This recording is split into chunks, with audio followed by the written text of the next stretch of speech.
देश व राज्यातील विविध महत्त्वाच्या बातम्या पाहण्याकरिता आपल्या हक्काचे पत्रकार टाइम्स या ब्लॉगस्पॉट, फेसबुक, न्यूज पेपर व यूट्यूब चॅनलला लाईक व सबस्क्राईब नक्की करा। धन्यवाद। 10 लाखांच्या खात्यामध्ये पैसे गेले असले तरी उर्वरित 10 लाखांना काही मागे ठेवणार नाहीये। त्यांची खाती अलाइन करणं चाललेलं आहे। माझा विश्वास आहे पुढच्या 15 दिवसात जयकुमारजी, पुढच्या 15 दिवसामध्ये उरलेल्या 10 लाखांच्या खात्यातही पहिला हप्ता हा त्या ठिकाणी निश्चितपणे पोचेल आणि मला खरोखर आनंद आहे की एक अत्यंत महत्त्वाचा अशा प्रकारचा कार्यक्रम आपण करतोय। आपण या निमित्ताने या घरांसाठी 1,20,000 रुपये थेट देतो, नरेगाच्या माध्यमातून 28,000 रुपये देतो, पुन्हा प्रत्येक घराला शौचालयाकरता 12,000 रुपये देतो। असे या ठिकाणी आपण जवळपास 1,60,000 रुपये या माध्यमातून आपण देतो।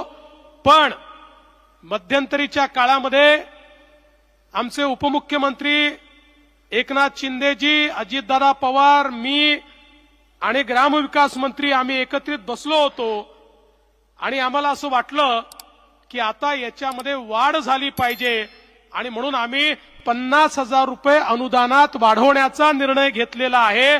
त्यामुळे आता प्रत्येकाला 2 लाख रुपयाच्या वर या ठिकाणी घर बांधणी करता हे पैसे मिळणार आहेत।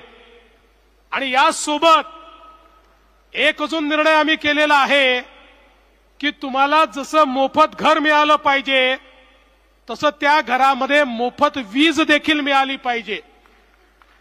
आणि म्हणून 20 लाख लाभार्थ्यांना आम्ही त्या ठिकाणी सोलरचं अनुदान देणार आहोत आणि सोलर त्या ठिकाणी फिट करून जन्मभराकरता तुम्हाला मोफत वीज ही या ठिकाणी मिळणार आहे।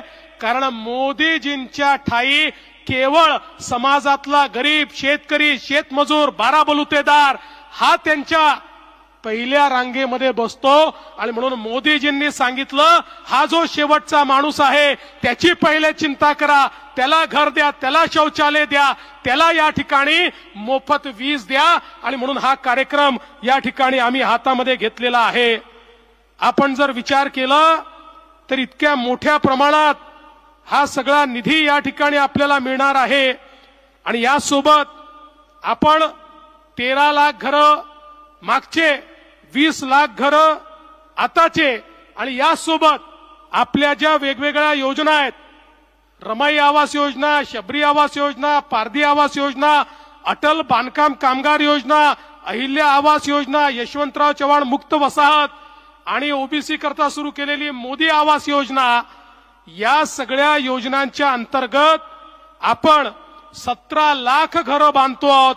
म्हणजे एकूण जर आपण विचार केला तर महाराष्ट्रामध्ये 51 लाख कुटुंबांना घरं देण्याचं काम हे मोदीजींच्या नेतृत्वामध्ये राज्य सरकारच्या माध्यमातून चाललेलं आहे। आणि याच्यावरची गुंतवणूक किती आहे? 70,000 कोटी रुपये याकरता। आपल्या हक्काचे पत्रकार टाइम्स न्यूज चॅनलला सबस्क्राईब करा। धन्यवाद।